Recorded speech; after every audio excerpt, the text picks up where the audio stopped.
ਲੁਧਿਆਣਾ ਪਹੁੰਚੇ ਸ਼ਵੇਤ ਮਲਿਕ ਨਰਿੰਦਰ ਮੋਦੀ ਦੀ ਅਗਵਾਈ ਵਾਲੀ ਕੇਂਦਰ ਸਰਕਾਰ ਦੇ 8 ਸਾਲ ਪੂਰੇ ਹੋਣ ਤੇ ਕੀਤੀ ਪ੍ਰੈਸ ਕਾਨਫਰੰਸ। ਗਣਾਈਆਂ ਸਰਕਾਰ ਦੀਆਂ ਉਪਲਬਧੀਆਂ।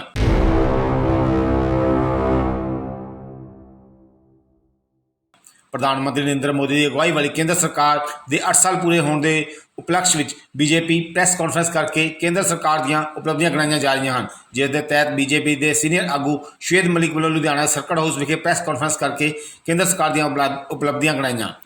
ਪੱਤਰਕਾਰਾਂ ਨਾਲ ਗੱਲਬਾਤ ਕਰਦੇ ਸ਼ਵੇਤ ਮਲਿਕ ਨੇ ਦੱਸਿਆ ਕਿ ਨਰਿੰਦਰ ਮੋਦੀ ਅਗਵਾਈ ਵਾਲੀ ਕੇਂਦਰ ਸਰਕਾਰ ਦੇ 8 ਸਾਲ ਪੂਰੇ ਹੋ ਗਏ ਹਨ।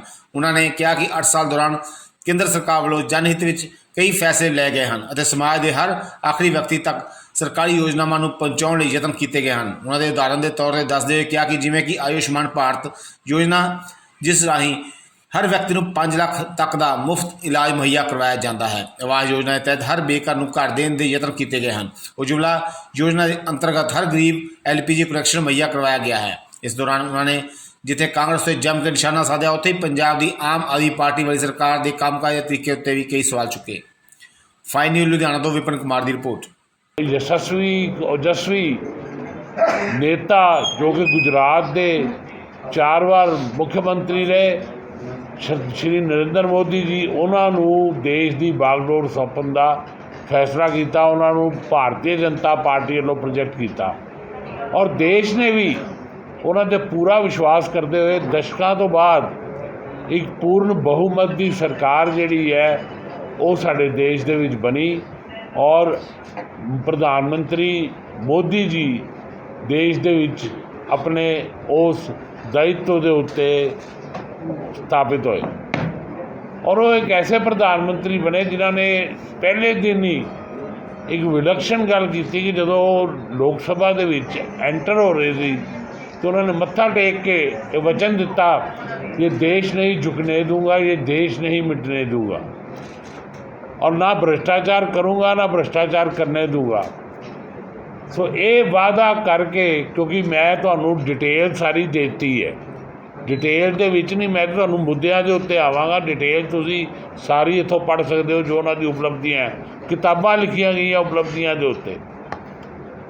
सो भ्रष्टाचार जिहड़ा कि उस वेले दा मेन मुद्दा सी, उहदे ते सब तो पहले चोट पहुँचाई और नोटबंदी का जिहड़ा निर्णय लिया ਉਹਦੇ ਨਾਲ ਜਿਹੜਾ ਲੱਖਾਂ ਕਰੋੜ ਰੁਪਇਆ ਦਬਾ ਕੇ ਕਈ ਪੂੰਜੀਵਾਦੀ ਬੈਠੇ ਸੀਗੇ ਉਹ ਦੇਸ਼ ਦੇ ਸਾਹਮਣੇ ਉਜਾਗਰ ਕੀਤਾ। ਉਹ ਨੋਟਬੰਦੀ ਦਾ ਨਿਰਣਾ ਸੀ ਜਿੱਥੋਂ ਇੱਕ ਨਵੇਂ ਇਤਿਹਾਸ ਦੀ ਸ਼ੁਰੂਆਤ ਹੋਈ। ਕਾਂਗਰਸੀ ਵਿਰੋਧ ਕਰਦੇ ਰਹੇ ਔਰ ਮੋਦੀ ਜੀ ਹਰ ਕਦਮ ਸਫਲਤਾ ਪ੍ਰਾਪਤ ਕਰਦੇ ਰਹੇ। ਉਸ ਤੋਂ ਬਾਅਦ ਵਨ ਨੇਸ਼ਨ ਵਨ ਟੈਕਸ ਬੜਾ ਮੁਸ਼ਕਿਲ ਹੁੰਦਾ ਸੀ। ਇਹ ਵਪਾਰੀਆਂ ਦੀ ਸਿਟੀ ਹੈ, ਜਗਮੋਹਨ ਜੀ ਵੀ ਬੈਠੇ ਨੇ ਇੱਥੇ, कि व्यापारियों को यह दिक्कत आती सी कि पंजाब में टैक्स कुछ, हरियाणे कुछ, दिल्ली कुछ। सो पंजाब के उद्योग को खासकर दिक्कत सी, क्योंकि मैं पंजाब में बैठा, पंजाब की विशेष गल कराँगा। So one nation one tax लगन के नाल GST कोई बैरीयर नहीं, कोई कुछ नहीं। जिस ट्रक को पंजाब पहुँचदे 10 दिन लगते थे, वो ट्रक हुण 2 दिन के विच पंजाब आ जाता, कोई बैरीयर नहीं, किसी का रोक नहीं और बड़ा खुशी के नाल लोगों ने इस टैक्स नूं एक्सैप्ट किया।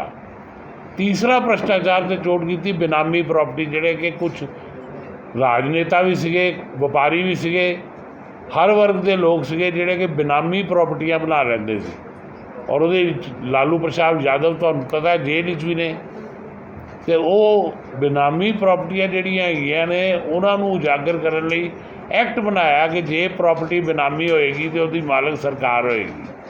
सो इत्थों उस तपस्वी ने शुरुआत की और भ्रष्टाचार को एक कड़ा तमाचा मारिया।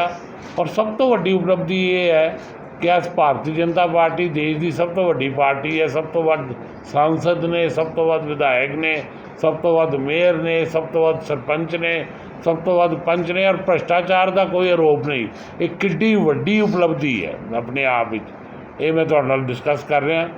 उस तो बाद आयुष्मान योजना एक ऐसी योजना कि जिहदे बारे कोई सुपना भी नहीं सी लै सकदा कि गरीब जिहड़ा सी जदों किसी बीमारी का शिकार हो जाता सी तो उहदे परिवार के लोग जिहड़े सी वो यही सोचते सी कि हुण दिन पूरे करने पैने आ, पैसे है नहीं, इलाज करा नहीं सकते।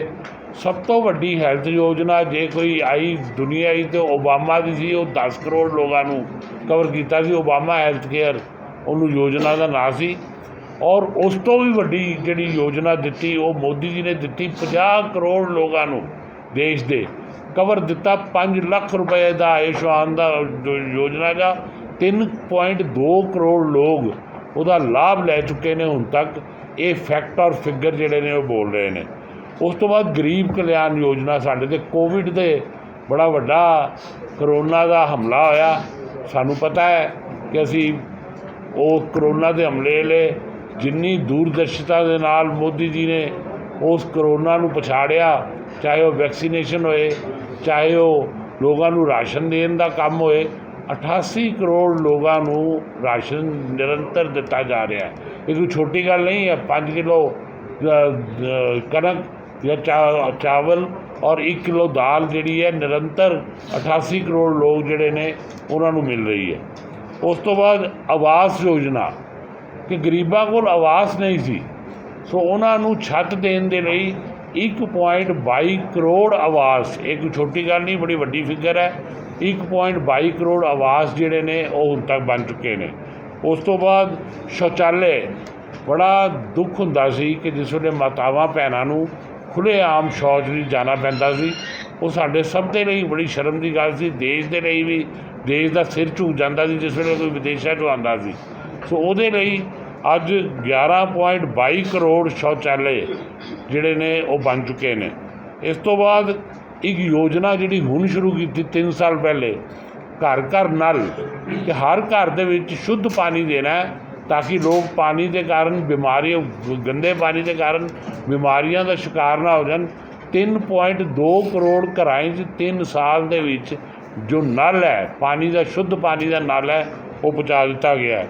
ਇਹਦੇ ਇਲਾਵਾ 15 ਏਮਜ਼ ਔਰ 200 ਮੈਡੀਕਲ ਕਾਲਜ ਜਿਹੜਾ ਹੈ ਉਹ ਦੇਸ਼ ਨੂੰ ਮਿਲ ਚੁੱਕੇ ਨੇ। ਏਮਜ਼ ਤਾਂ ਕੇਵਲ ਸੁਪਨਿਆਂ 'ਚ ਹੁੰਦਾ ਸੀ, ਹੁਣ ਹਰ ਪ੍ਰਦੇਸ਼ ਵਿੱਚ, ਸਾਡੇ ਵੀ, ਮੈਂ ਡਾਇਰੈਕਟਰ ਰਿਹਾ ਏਮਜ਼ ਦਾ। ਏਮਜ਼ ਜਿਹੜਾ ਬਠਿੰਡਾ ਹੈ ਉਹਦੇ ਵਿੱਚ ਐਡਮਿਨਿਸਟ੍ਰੇਟਿਵ ਮੈਂਬਰ ਸੀ ਮੈਂ। ਭਾਰਤ ਸਰਕਾਰ ਨੇ ਮੈਨੂੰ ਉੱਥੇ ਇਹ ਮਾਣ ਬਖਸ਼ਿਆ ਸੀਗਾ। ਉਹ ਏਮਜ਼ ਇਸ ਵੇਲੇ ਬੜਾ ਸਕਸੈਸਫੁਲੀ ਜਿਹੜਾ ਹੈ ਉਹ ਕੰਮ ਕਰ ਰਿਹਾ ਹੈ। IIM ਵੀ ਹੈ ਅੰਮ੍ਰਿਤਸਰ ਦੇ ਵਿੱਚ, IIT ਵੀ ਖੁੱਲ੍ਹ ਗਿਆ, ਸੈਂਟਰਲ ਯੂਨੀਵਰਸਿਟੀ ਵੀ ਖੁੱਲ੍ਹ ਗਈ। ਸੋ ਇਹ ਬਹੁਤ ਵੱਡੀ ਜਿਹੜੀ ਹੈ ਸਾਡੀ ਉਹਦੇ ਵਿੱਚ ਉਪਲਬਧੀ ਹੈ। ਉਸ ਤੋਂ ਬਾਅਦ ਯੁਵਾ ਦੇ ਲਈ, ਕਿ ਯੁਵਾ ਬੇਰੁਜ਼ਗਾਰ ਸੀ, ਯੁਵਾ ਸਭ ਤੋਂ ਵੱਡੀ, ਅੱਜ ਕਰੋੜਾਂ ਯੁਵਾ ਜਿਹੜੇ ਨੇ ਉਹਨਾਂ ਨੂੰ ਰੁਜ਼ਗਾਰ ਮਿਲਿਆ। ਸਟਾਰਟਅਪ ਇੰਡੀਆ, ਸਟੈਂਡਅਪ ਇੰਡੀਆ, ਉਸ ਤੋਂ ਬਾਅਦ ਸਕਿੱਲ ਇੰਡੀਆ ਔਰ ਮੁਦਰਾ ਕੋਸ਼। ਸਕਿੱਲ ਇੰਡੀਆ ਦਾ ਮਤਲਬ ਹੈ ਕਿ ਬੜਾ ਇੱਕ ਫਿਗਰ ਮੈਂ ਤੁਹਾਨੂੰ ਦੇ ਰਿਹਾ ਕਿ ਮੋਦੀ ਜੀ ਦੇ ਆਉਣ ਤੋਂ ਪਹਿਲੇ ਸਕਿੱਲਡ ਲੋਕ, ਜਿਸ ਤਰ੍ਹਾਂ ਲੁਧਿਆਣੇ ਨੂੰ ਸਕਿੱਲਡ ਲੇਬਰ ਚਾਹੀਦੀ ਹੈ, ਯੂਰਪ ਦੇ ਵਿੱਚ ਇਹ ਫਿਗਰ ਸਕਿੱਲਡ ਮੀਨਸ ਜਿਨ੍ਹਾਂ ਨੂੰ ਕੰਮ ਦੇ ਬਾਰੇ ਜਾਣਕਾਰੀ ਹੋਏ, 80% ਤੋਂ ਵੱਧ ਸਕਿੱਲਡ ਲੇਬਰ ਸੀਗੀ। ਜਦ ਕਿ ਇੰਡੀਆ ਦੇ ਵਿੱਚ, ਭਾਰਤ ਦੇ ਵਿੱਚ 3.2 ਕਰੋੜ% ਸੀ। ਸੋ ਉਹ ਸਕਿੱਲ ਲੋਕਾਂ ਨੂੰ ਦੇਣ ਲਈ ਉਹਨਾਂ ਨੇ ਸਕਿੱਲ ਸੈਂਟਰ ਖੋਲ੍ਹੇ, ਜਿਹਦੇ ਨਾਲ ਕਿ ਅੱਜ ਸਕਿੱਲਡ ਲੇਬਰ ਜਿਹੜੀ ਹੈ ਇੰਡਸਟਰੀ ਨੂੰ ਮਿਲ ਰਹੀ ਹੈ। ਉਜਵਲਾ ਯੋਜਨਾ, ਸਾਡੀਆਂ ਭੈਣਾਂ, ਉਹਨਾਂ ਦੇ ਫੇਫੜੇ ਖਰਾਬ ਹੋ ਜਾਂਦੇ ਸੀ ਚੁੱਲ੍ਹੇ ਫੂਕ ਕੇ, ਔਰ ਅੱਜ 54 ਕਰੋੜ ਦੇ ਕਰੀਬ ਜਿਹੜੇ ਨੇ ਉਹ ਉਜਵਲਾ ਯੋਜਨਾ ਦੇ ਕਨੈਕਸ਼ਨ ਜਿਹੜੇ ਨੇ ਦਿੱਤੇ ਗਏ ਨੇ। ਸੜਕ ਜਿਹੜੀ ਕਿ ਬਹੁਤ ਵਿਕਾਸ ਦੀ ਜੰਨੀ ਹੈ, ਜਿੱਥੇ ਸੜਕ ਹੈ ਉੱਥੇ ਵਿਕਾਸ ਹੈ। ਕਾਂਗਰਸ ਰਾਜ ਦੇ ਇਹ ਆંકੜੇ ਬੋਲ ਰਹੇ ਨੇ, ਕਾਂਗਰਸ ਰਾਜ ਵਿੱਚ 12 ਕਿਲੋਮੀਟਰ ਸੜਕ ਰੋਜ਼ ਬਣਦੀ ਸੀ। ਅੱਜ ਸਾਡੇ ਇਸ ਸੁਸ਼ਾਸਨ ਵਿੱਚ, ਜੋ ਮੋਦੀ ਜੀ ਦਾ ਸੁਸ਼ਾਸਨ ਹੈ, 37 ਕਿਲੋਮੀਟਰ ਸੜਕ ਜਿਹੜੀ ਹੈ ਉਹ ਬਣ ਰਹੀ ਹੈ।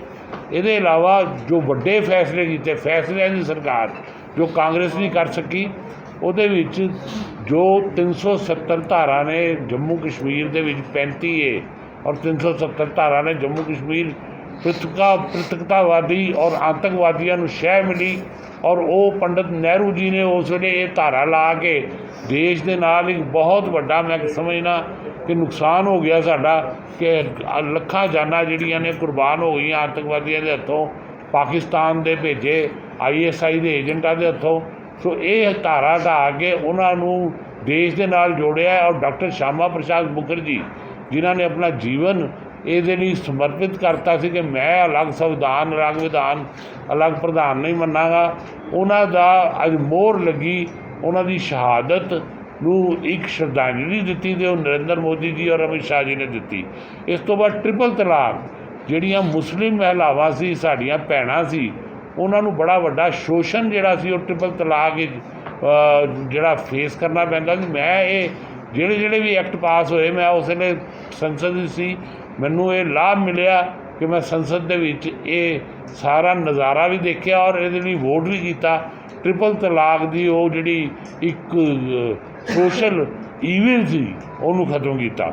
ਉਸ ਤੋਂ ਬਾਅਦ ਰਾਮ ਮੰਦਰ, 500 ਸਾਲ ਤੋਂ ਵੱਧ ਸਾਡੀ ਇਹ ਇੱਛਾ ਸੀ ਕਿ ਜਿੱਥੇ ਬਾਬਰੀ ਮਸਜਿਦ ਬਣਾ ਦਿੱਤੀ ਗਈ, ਢਾਹ ਕੇ ਬਾਬਰ ਨੇ, ਉੱਥੇ ਰਾਮ ਮੰਦਰ ਸੀ ਔਰ ਰਾਮ ਜੀ ਦੇ ਜਨਮ ਸਥਾਨ 'ਤੇ ਭਵਯ ਰਾਮ ਮੰਦਰ ਦਾ ਨਿਰਮਾਣ ਅੱਜ ਪ੍ਰਧਾਨ ਮੰਤਰੀ ਮੋਦੀ ਜੀ ਦੀ ਸਰਕਾਰ ਕਰ ਰਹੀ ਹੈ।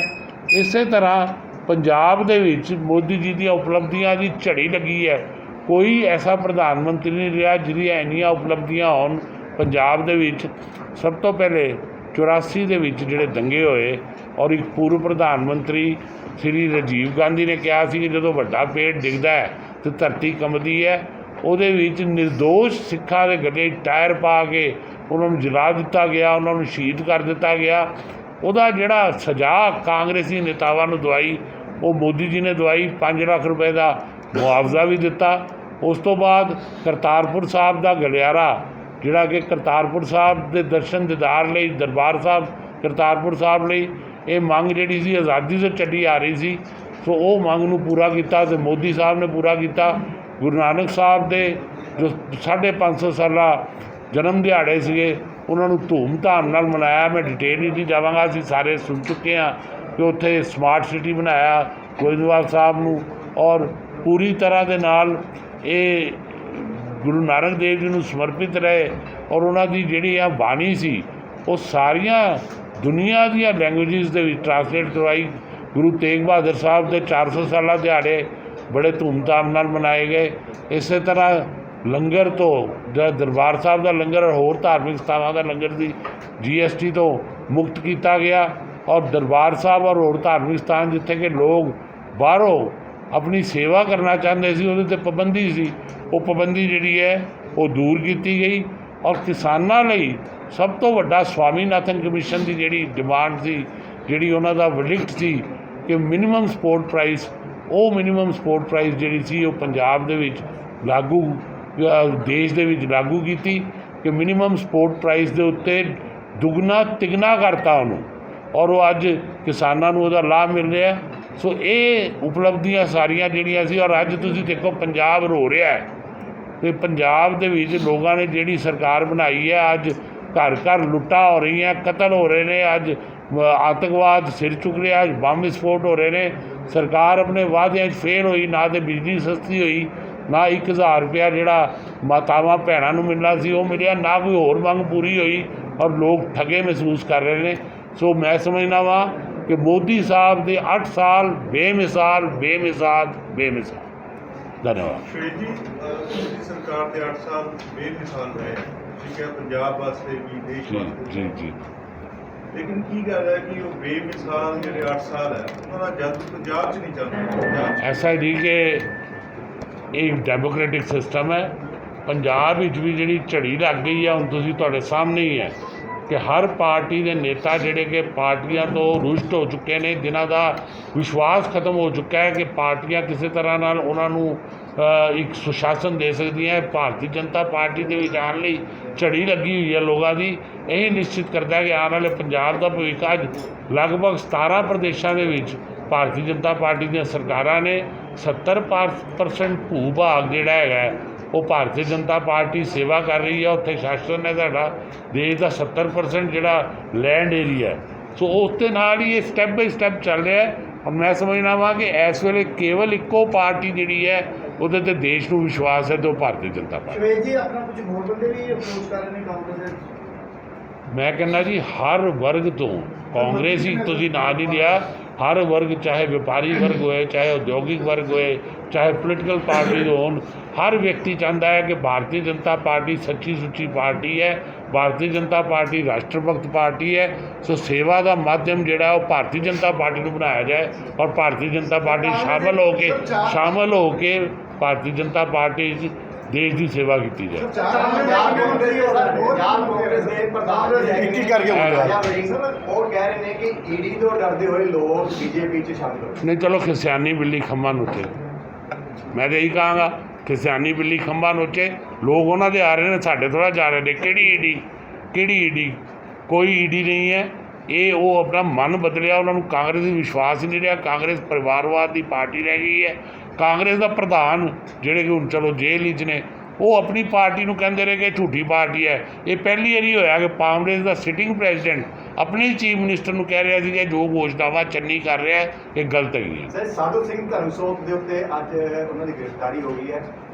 ਜੰਗਲਾਤ ਮਹਿਕਮੇ ਦੇ ਵਿੱਚ ਉਹਨਾਂ ਨੇ ਘਪਲਾ ਕੀਤਾ ਹੈ ਤੇ ਪੰਜਾਬ ਸਰਕਾਰ ਦਾ ਕਹਿਣਾ ਹੈ ਕਿ ਜਿਹੜੇ ਬੀਜੇਪੀ 'ਚ ਗਏ ਨੇ ਉਹਨਾਂ ਦੀ ਵੀ ਇਨਕੁਆਇਰੀ ਹੋਊਗੀ, ਜਿਹੜੇ ਦੂਜੇ ਕਾਂਗਰਸੀ ਹੈਗੇ ਨੇ ਜਿਹਨੇ ਪੰਜਾਬ ਸਰਕਾਰ 'ਚ ਰਹੇ ਨੇ ਉਹਨਾਂ ਦੀ ਵੀ ਇਨਕੁਆਇਰੀ। ਨਹੀਂ, ਮੈਂ ਸਮਝਦਾ ਵਾ ਜੀ ਕਿ ਇਹ ਅੱਛਾ ਇੱਕ ਸਾਫ਼ ਸਵੱਛ ਭ੍ਰਿਸ਼ਟਾਚਾਰ ਮੁਕਤ ਪ੍ਰਸ਼ਾਸਨ ਹੋਣਾ ਚਾਹੀਦਾ ਹੈ, ਪਰ ਉਹ ਉਮੀਦ ਨਜ਼ਰ ਨਹੀਂ ਆ ਰਹੀ ਕਿਉਂਕਿ ਜਿਹੜਾ ਪ੍ਰਸ਼ਾਸਨ ਹੈ ਉਹ ਤਾਂ ਦਿੱਲੀ ਤੋਂ ਚੱਲ ਰਿਹਾ। ਪੰਜਾਬ ਵਿੱਚ ਤਾਂ ਇਸ ਵੇਲੇ ਸਰਕਾਰ ਹੈ ਹੀ ਨਹੀਂ, ਦਿੱਲੀ ਸਰਕਾਰ ਪੰਜਾਬ ਨੂੰ ਚਲਾ ਰਹੀ।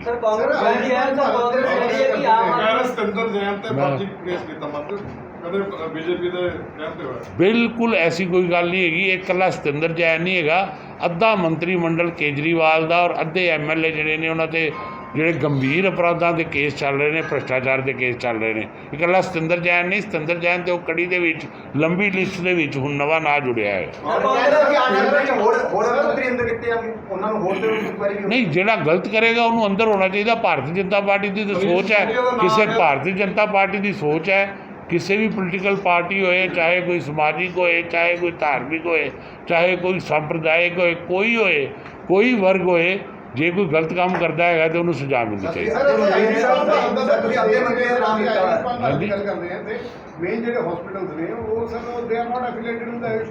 ਨਹੀਂ, many hospitals are affiliated with the Ayushman Bharat, ਜਿਹੜੇ 3.2 ਕਰੋੜ ਲੋਕਾਂ ਨੂੰ ਲਾਭ ਮਿਲਿਆ ਜੀ, ਹਸਪੀਟਲ 'ਚ ਹੀ ਮਿਲਿਆ। ਮੈਂ ਤਾਂ ਫਿਗਰਾਂ ਦੇਖੋ, ਜਿਹੜਾ ਤੁਹਾਨੂੰ ਖਾਕਾ ਦਿੱਤਾ ਹੈ, ਇਹ ਖਾਕਾ ਮੈਂ ਤਾਂ ਕੁਝ ਫਿਗਰਾਂ ਬੋਲੀਆਂ, ਹੁਣ ਜੇ ਮੈਂ ਬੋਲਣ ਲੱਗ ਪੈਂਦਾ ਤਾਂ ਤੁਸੀਂ ਕਹਿਣਾ ਸੀ ਜੀ ਇਹ ਪ੍ਰੈਸ ਕਾਨਫਰੰਸ ਤੇ 4 ਘੰਟੇ ਹੋ ਗਏ ਚੱਲਦੀ ਜਾ ਰਹੀ ਹੈ। ਜੇ ਮੈਂ ਪੜ੍ਹਨਾ ਸ਼ੁਰੂ ਕਰ ਦਿੰਦਾ, ਇਸ ਕਰਕੇ ਮੈਂ ਲਿਖਤ ਰੂਪ ਵੀ ਤੁਹਾਨੂੰ ਦੇ ਦਿੱਤਾ ਹੈ। ਅਸੀਂ ਬੋਲਦੇ ਨਹੀਂ, ਆંકੜੇ ਬੋਲਦੇ ਨੇ। 3.2 ਮੇਰੀ ਬ੍ਰਦਰ ਮੇਰੀ ਗੱਲ ਸੁਣ ਲਓ, 3.2 ਕਰੋੜ ਲੋਕਾਂ ਨੂੰ ਜੇ ਇਲਾਜ ਮਿਲਿਆ ਤਾਂ ਹਸਪਤਾਲਾਂ 'ਚ ਹੀ ਮਿਲਿਆ। ਸਰ ਆਮ ਆਦਮੀ ਦਾ ਹਾਲ ਖਰਾਬ ਹੈ। ਗਿਆਨੀ ਹਰਪ੍ਰੀਤ ਜੀ ਨੇ ਸਾਰਾ ਕਾਲ ਕਰਕੇ ਬਿਆਨ ਦਿੱਤਾ ਹੈ ਕਿ ਜਿੰਨੇ ਵੀ ਸਿੱਖ ਕੌਮ ਦੇ ਲੋਕ ਨੇ ਉਹਨਾਂ ਨੂੰ ਹਥਿਆਰ ਚਲਾਉਣ ਦੀ ਟ੍ਰੇਨਿੰਗ ਲੈਣੀ ਚਾਹੀਦੀ ਤੇ ਦੇਣੀ ਚਾਹੀਦੀ। ਨਹੀਂ, ਮੈਂ ਦੇਖੋ ਐਸਾ ਹੈ ਕਿ ਇਹਦੇ ਬਾਰੇ ਤਾਂ ਗਿਆਨੀ ਹਰਪ੍ਰੀਤ ਸਿੰਘ ਦੱਸ ਸਕਦੇ ਨੇ। ਭਾਰਤੀ ਜਨਤਾ ਪਾਰਟੀ ਇੱਕ ਸ਼ਾਂਤੀ ਪ੍ਰਿਯ ਇੱਕ ਜਿਹੜਾ ਮਾਹੌਲ ਹੈ ਉਹਦੀ ਸਮਰਥਕ ਰਹੀ ਹੈ ਤਾਂ ਕਿ ਲੋਕ ਨਹੀਂ ਮੈਂ ਸਮਝਣਾ ਕਿ ਹਥਿਆਰਾਂ ਦੇ ਨਾਲ ਕਦੀ ਵੀ ਮਾਹੌਲ ਠੀਕ ਨਹੀਂ ਹੋਇਆ ਕਰਦਾ। ਦਰਬਾਰ ਸਾਹਿਬ ਦੇ ਵਿੱਚ ਖਾਲਿਸਤਾਨੀ ਨਾਰੇ ਲੱਗੇ ਹੈ, ਉਸ ਬਾਰੇ ਭਾਜਪਾ ਦਾ ਕੀ ਸਟੈਂਡ? ਭਾਜਪਾ ਦਾ ਸਟੈਂਡ ਹਮੇਸ਼ਾ ਹੀ ਖਾਲਿਸਤਾਨ ਦੇ ਖਿਲਾਫ ਰਿਹਾ ਜੀ। ਇਹ ਪਹਿਲੇ ਦਿਨ ਤੋਂ ਹੀ ਪ੍ਰਿਤਕਤਾਵਾਦੀ ਕੋਈ ਵੀ ਜਿਹੜੀ ਮੰਗ ਹੈ ਉਹਦੇ ਖਿਲਾਫ ਭਾਰਤੀ ਜਨਤਾ ਪਾਰਟੀ ਚਟਾਨ ਦੀ ਤਰ੍ਹਾਂ ਖੜੀ ਹੈ। ਸਰ ਰਾਜੋਆਣਾ ਦੀ ਭੈਣ ਨੂੰ ਜਿਹੜੀ ਟਿਕਟ ਦਿੱਤੀ ਗਈ ਹੈ, ਅਕਾਲੀ ਦਲ ਕਹਿ ਰਿਹਾ ਕਿ ਬੰਦੀ ਸਿੰਘ ਰਿਹਾਈ ਮੋਰਚਾ ਬਹੁਤ ਵੱਡਾ ਹੈ, 550 ਸਾਲਾਂ ਦੇ ਭਾਜਪਾ ਨੇ ਵਾਅਦਾ ਕੀਤਾ ਸੀ ਪਰ ਉਹ ਪੂਰਾ ਨਹੀਂ ਹੋਇਆ, ਇਸ ਕਰਕੇ ਅਸੀਂ ਇਕੱਠੇ ਹੋ ਰਹੇ ਹਾਂ। ਐਸਾ ਹੈ ਜੀ ਕਿ ਹੁਣ ਫਿਰ ਮੈਂ ਉਹੀ ਲਫ਼ਜ਼ ਕਹਾਂਗਾ, ਖਿਸਿਆਨੀ ਬਿੱਲੀ ਖੰਭਾਂ ਨੋਚੇ। ਅਕਾਲੀ ਦਲ ਨੂੰ ਉਹਦੀ ਜਗ੍ਹਾ ਪਤਾ ਲੱਗ ਚੁੱਕੀ ਹੈ। ਅੱਜ ਅਕਾਲੀ ਦਲ ਕਿੱਥੋਂ ਕਿੱਥੇ ਪਹੁੰਚ ਗਿਆ। ਅੱਜ 3 MLA ਰਹਿ ਗਏ ਨੇ ਉਹਨਾਂ ਦੇ। ਸੋ ਅਕਾਲੀ ਦਲ ਨੂੰ ਚਿੰਤਨ ਵੀ ਕਰਨਾ ਚਾਹੀਦਾ, ਚਿੰਤਾ ਵੀ ਕਰਨੀ ਚਾਹੀਦੀ। ਆਮ ਆਦਮੀ ਪਾਰਟੀ ਜਿਹੜੀ ਆ ਉਹ ਫੈਸਲੇ ਆਪਣੇ ਲੈਣ ਤੋਂ ਪਹਿਲਾਂ ਵਾਪਸ ਲੈ ਲੈਂਦੀ ਆ, ਫੈਸਲੇ ਲੈਣ ਆਮ ਆਦਮੀ ਪਾਰਟੀ ਦੇ ਫੈਸਲੇ ਕਈ ਜਗ੍ਹਾ ਤੋਂ ਹੁੰਦੇ ਨੇ ਕਿ ਉਹ ਫੈਸਲਾ ਪਹਿਲੇ ਪੰਜਾਬ 'ਚੋਂ ਨਿਕਲਦਾ ਜਾ ਕੇ ਦਿੱਲੀ ਦੀ ਟੇਬਲ 'ਤੇ ਹੁੰਦਾ। ਦਿੱਲੀ ਨੂੰ ਕੀ ਪਤਾ ਪੰਜਾਬ ਕੀ ਹੈ। ਇਹ ਪਹਿਲੀ ਸਰਕਾਰ ਹੈ ਜਿਹਦੇ ਫੈਸਲੇ ਦਿੱਲੀ 'ਚ ਹੋ ਰਹੇ ਨੇ, ਨਹੀਂ ਤਾਂ ਹਮੇਸ਼ਾ ਸਰਕਾਰਾਂ ਭਾਵੇਂ ਕਿਸੇ ਪਾਰਟੀ ਦੀ ਰਹੀ ਹੈ, ਪੰਜਾਬ ਦੀਆਂ ਰਹੀਆਂ। ਇਹ ਪਹਿਲੀ ਸਰਕਾਰ ਹੈ ਜਿਹੜੀ ਦਿੱਲੀ ਦੀ ਰਹੀ। ਧੰਨਵਾਦ। ਬਾਕੀ ਐਸਾ ਹੈ ਕਿ 8 ਸਾਲ ਅੱਜ ਦਾ ਸਾਡਾ ਮੁੱਦਾ ਜਿਹੜਾ ਹੈ ਉਹ 8 ਵਰਸ਼ ਮੋਦੀ ਸਾਹਿਬ ਦੇ ਬੇਮਿਸਾਲ ਹੈ। ਸੋ ਮੈਂ ਸਮਝਦਾ ਵਾਂ ਕਿ ਤੁਸੀਂ ਇਹਨੂੰ ਐਪਰੀਸ਼ੀਏਟ ਕਰੋਗੇ ਕਿ ਅੱਜ ਦੁਨੀਆ ਦੇ ਵਿੱਚ ਜੋ ਸਾਖ ਮੋਦੀ ਹੋ ਗਿਆ ਹੈ ਕਿ ਅੱਜ ਅਮਰੀਕਾ ਲੈ ਲਓ, ਰਸ਼ੀਆ ਲੈ ਲਓ, ਯੂਰੋਪੀਅਨ ਯੂਨੀਅਨ ਲੈ ਲਓ, ਮਿਡਲ ਈਸਟ ਲੈ ਲਓ, ਸਾਰੇ ਪਾਸੇ ਮੋਦੀ ਹੋ ਰਿਹਾ ਹੈ। ਔਰ ਮੋਦੀ ਜੀ ਅੱਜ ਦੁਨੀਆ ਦੇ ਇਹ ਆંકੜੇ ਬੋਲ ਰਹੇ ਨੇ, ਇਹ ਵੀ ਆંકੜੇ ਬੋਲ ਰਹੇ ਨੇ ਇਹ ਮੈਂ ਨਹੀਂ ਕਹਿ ਰਿਹਾ, ਸਭ ਤੋਂ ਲੋਕਪ੍ਰਿय ਨੇਤਾ ਹੋ ਕੇ ਉਭਰੇ ਨੇ। ਤੇ ਸਾਨੂੰ ਅੱਜ ਮੋਦੀ ਜੀ ਦੀ ਪਿੱਠ 'ਤੇ ਹੱਥ ਰੱਖਣਾ ਚਾਹੀਦਾ ਹੈ ਔਰ ਸਵਾਭਿਮਾਨ ਦੇ ਨਾਲ, ਗੌਰਵ ਦੇ ਨਾਲ ਇਹ 8 ਸਾਲ ਦਾ ਇੱਕ ਮਹੋਤਸਵ ਜਿਹੜਾ ਹੈ ਉਹ ਮਨਾਉਣਾ ਚਾਹੀਦਾ ਹੈ। ਜਿੱਦਾਂ ਅਸੀਂ ਆਜ਼ਾਦੀ ਦਾ 75 ਸਾਲਾ ਆਨੰਦ ਮਹੋਤਸਵ ਮਨਾ ਰਹੇ ਹਾਂ, ਉਸ ਤਰ੍ਹਾਂ ਹੀ ਮੋਦੀ ਜੀ ਦੀ ਸਰਕਾਰ ਦੇ ਇਹ ਬੇਮਿਸਾਲ ਕੰਮਾਂ ਦਾ ਮਹੋਤਸਵ ਵੀ ਜਿਹੜਾ ਹੈ ਉਹ ਸਾਰੇ ਦੇਸ਼ ਵਾਸੀਆਂ ਨੂੰ ਰਾਜਨੀਤੀ ਤੋਂ, ਧਰਮ ਤੋਂ, ਸੰਪਰਦਾਇ ਤੋਂ, ਜਾਤੀ ਤੋਂ ਉੱਪਰ ਉੱਠ ਕੇ ਮਨਾਉਣਾ ਚਾਹੀਦਾ। ਸਰ ਰਾਹੁਲ ਗਾਂਧੀ ਅੱਜ ਆਏ ਹੋਏ ਨੇ ਪੰਜਾਬ, ਸਰ ਇਹਦੇ ਉੱਤੇ ਕੀ ਕਹੋਗੇ? ਮੈਂ ਕਹਿੰਦਾ ਜੀ ਰਾਹੁਲ ਗਾਂਧੀ ਨੂੰ ਮੈਂ ਸਮਝਦਾ ਹੀ ਕੁਝ ਨਹੀਂ। ਰਾਹੁਲ ਗਾਂਧੀ ਦੀ ਫੋਲੋਇੰਗ ਹੀ ਕੁਝ ਨਹੀਂ ਹੈ। ਰਾਹੁਲ ਗਾਂਧੀ ਕੋਈ ਗੱਲ ਕਰਨ ਦੇ ਕਾਬਿਲ ਨੇਤਾ ਨਹੀਂ। ਜਿਵੇਂ ਚੋਣ ਨੂੰ ਲੋਗੇ ਕੀ ਤੁਹਾਡਾ ਖਿਆਲ